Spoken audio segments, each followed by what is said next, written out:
আমি আবারও রাজনৈতিক দলগুলোর কাছে আমার আন্তরিক ধন্যবাদের পাশাপাশি অনুরোধ করতে চাই যে আমাদেরকে একটি জাতীয় সনদ তৈরি জায়গায় যেতে হবে, সকলে মিলে যেতে হবে, যতদূর সম্ভব সকলে মিলে যেতে হবে। এটা আমি একাধিকবার বলেছি। আসলে কমিশন কোনো আলাদা এন্টিটি নয়, এটা কোনো আলাদা সত্তা না। কমিশন আপনাদের আমাদের সকলের অংশীদার।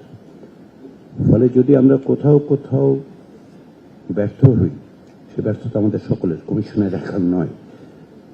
কমিশনের ব্যর্থতা যদি হয় তাহলে এটা সকলের মিলের ব্যর্থতা হবে। সেই জায়গায় আমাদেরকে বিবেচনা করতে হবে যে ব্যর্থ হওয়ার কোনো সুযোগ নেই। যে দায়িত্ব আমাদের উপর অর্পিত হয়েছে, সে দায়িত্ব রাজনৈতিক দল হিসেবে আপনাদের উপর, আমরা তার অংশীদার হয়েছি মাত্র।